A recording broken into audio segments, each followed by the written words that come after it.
from the Presidential Palace, Manila, Dateline Malacañang.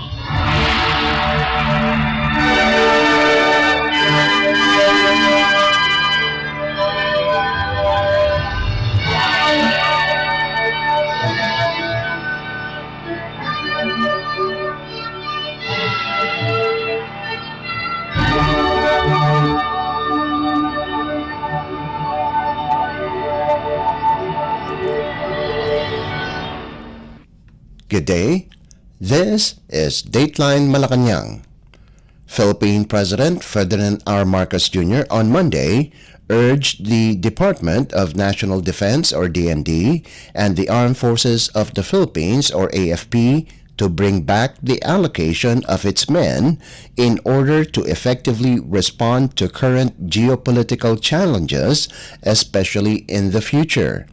In his speech during the 67th founding anniversary of the Naval Special Operations Command or NAVSOCOM at the Naval Base Heracleo Alano or NBHA in Sangley Point, Cavite Province, the President invited the NAVSOCOM to cooperate with other countries who also wants to maintain peace, freedom of navigation, and adhere to the rule of law.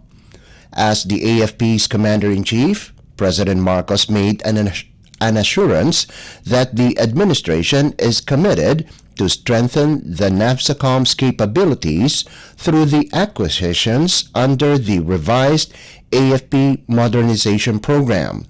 The administration will also support the unit in implementing programs that enhance knowledge and skills of personnel, as well as ensure the welfare and the well-being of their families. Let's listen to the speech of Philippine President Ferdinand R. Marcos Jr. Thank you to our Secretary Popong Felix. Please take your seats as horizontal. Flag Officer in Command, Vice Admiral Toribio Adas Jr. Naval Operations Commander, Dwight Stephen Dulunuan. Department of National Defense, Yusek Irineo Espino.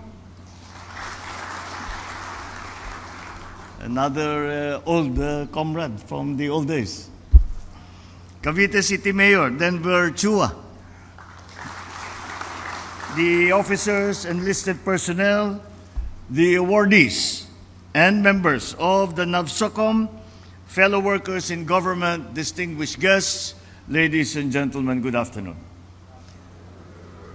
I am one with the valiant men and women of the Naval Special Operations Command in celebrating your 67th founding anniversary. I congratulate all the officers and members of the NAVSOCOM for closing yet another meaningful chapter in your long and decorated history. As an elite unit of the Philippine Navy, the extensive counter-terrorism training and operations that you have conducted against terrorist groups and other lawless elements, including rescue missions that have greatly supported the AFP's internal security efforts, especially in southern Philippines. NAVSOCOM has also contributed to our efforts to curb smuggling, other illegal activities at sea, so we can watch over the vast littoral area that needs to be covered. More impressive still, through it all, you have embodied grit, fortitude, and courage in ensuring peace, order, and progress in the country. For your commitment to serve and to safeguard the Filipino people, I express my deep and heartfelt gratitude.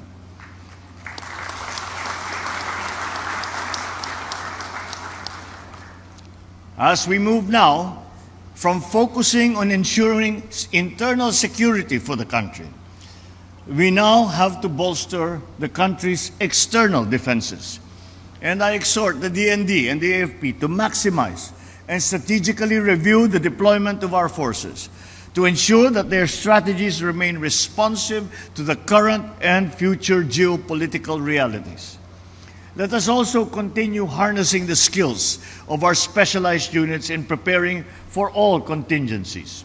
With the NAVSOCOM, with its expertise in sea, air, and land, or SEAL operations, must be utilized to support naval defense and enhance maritime security. I still remember our operators, pero hindi pa SEAL noon, UOU pa lang noon.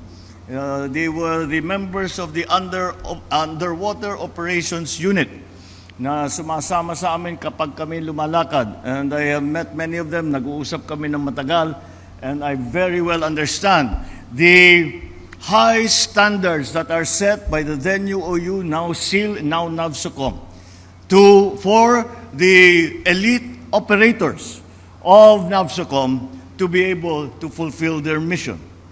I also enjoin the Navy to strengthen the unit's capabilities by partnering with forces from like-minded states to uphold our shared commitment to freedom of navigation, peace and stability, and the rule of law. To this end, allow me to recognize our awardees for their excellent performance and significant contribution to the Navy and to the country.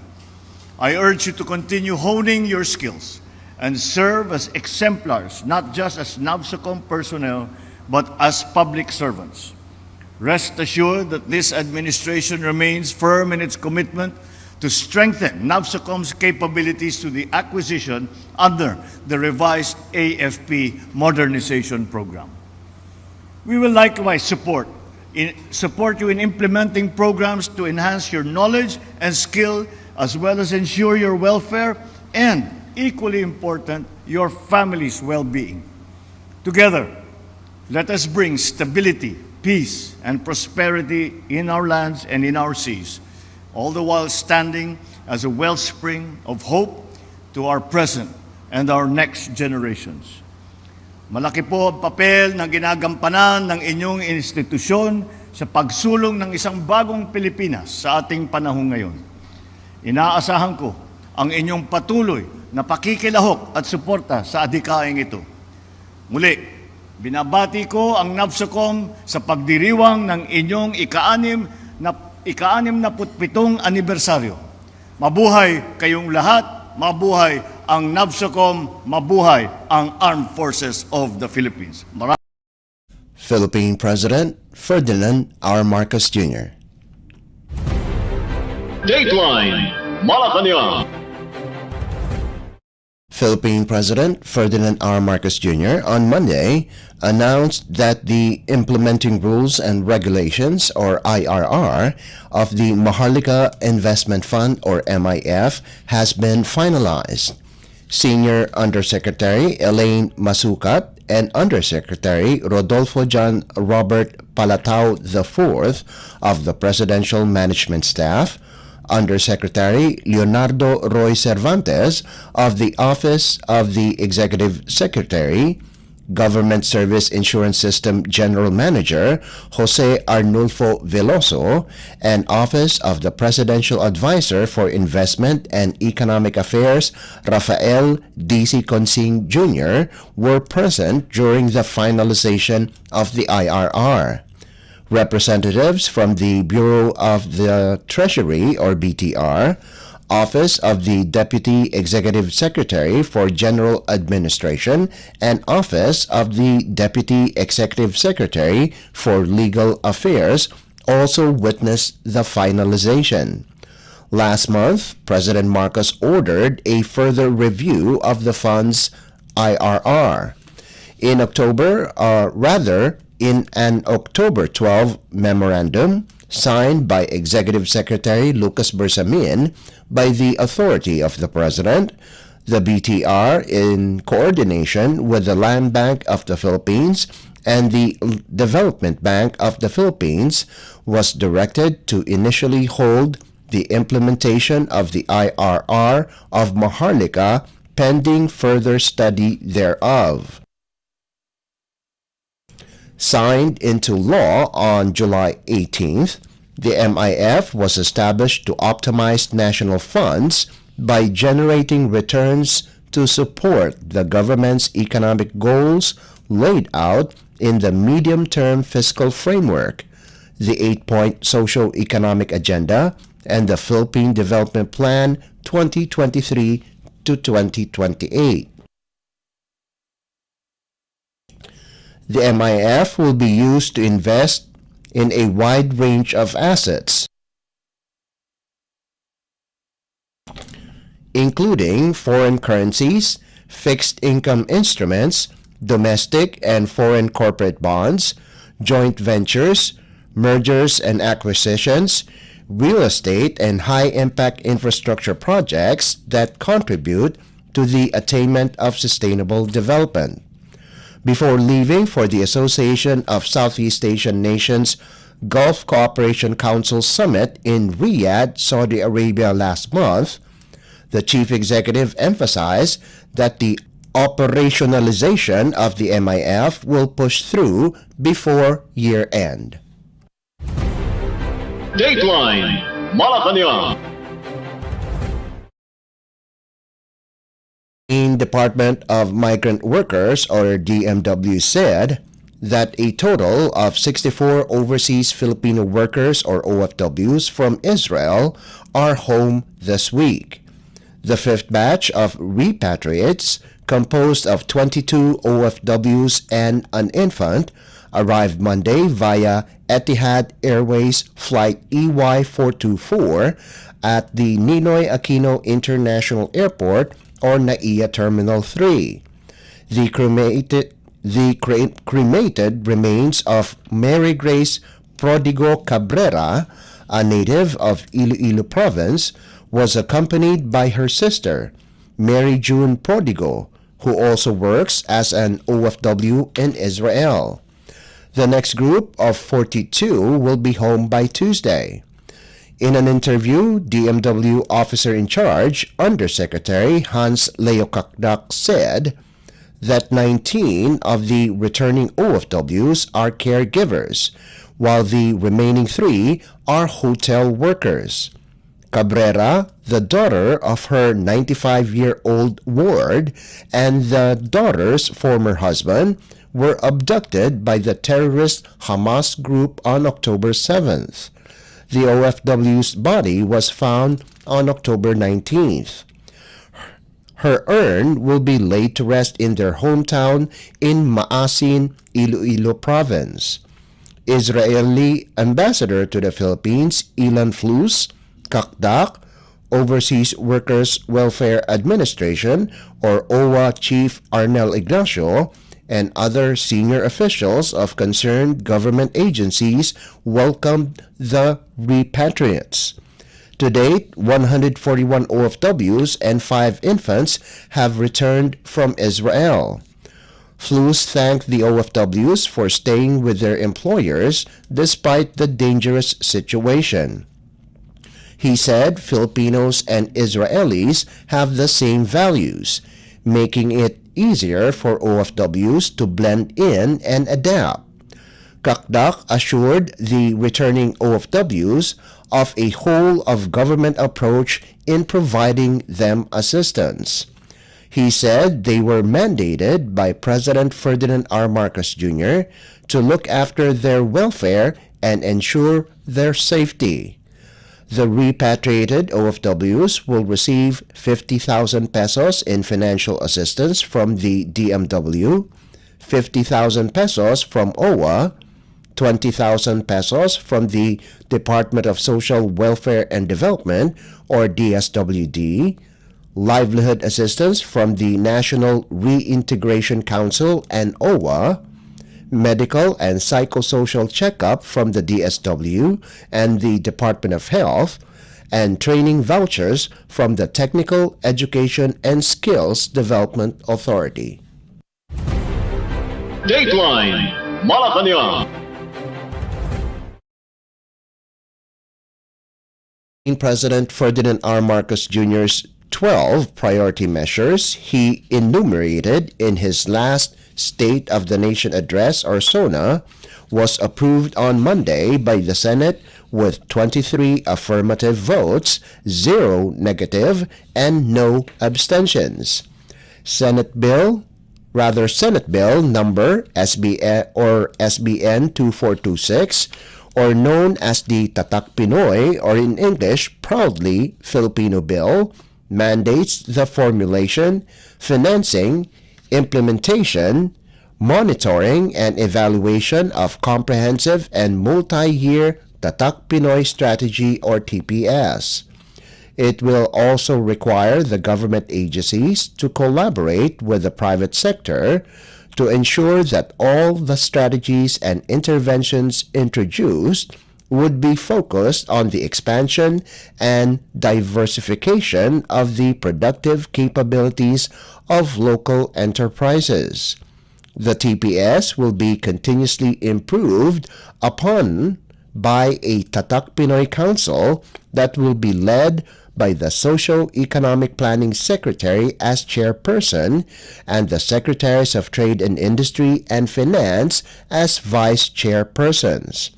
During its period of interpellation, Senator Sani Angara, who authored the measure, said, "The multi-year strategy as proposed in the SBN 2426 will see to it that the entire government is firing at all fronts and collaborating closely with the private sector to achieve the goal of putting the Philippines among the ranks of the world's most vibrant and strongest economies." Angara cited as an example Taiwan, which in the past decades had a reputation of producing cheap but substandard products, but after imbibing the spirit of complexity, it has transformed itself as one of the world's biggest manufacturers of high-tech goods and has positioned itself firmly in the global supply chain. He said the Philippines, ranked by the Atlas Economic Complexity as 33rd among 128 countries, has a lot of potential to produce complex and high-value products, but this has yet to be unlocked.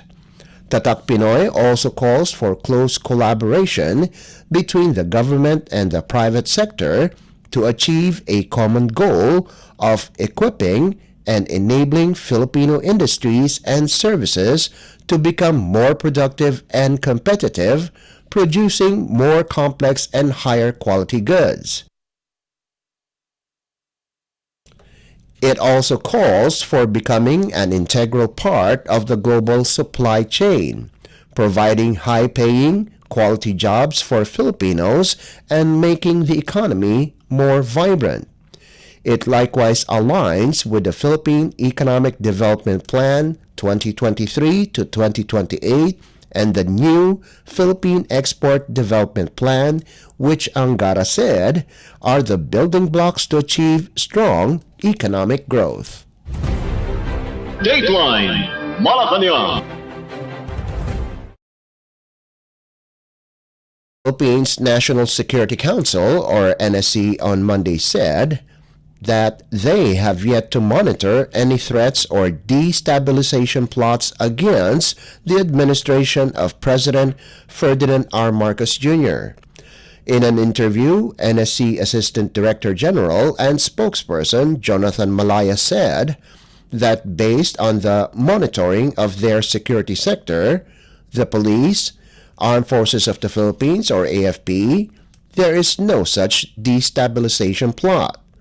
Malaya issued the comment after earlier reports citing AFP Chief General Romeo Bronner Jr., who reportedly said there is a destabilization plot against the government.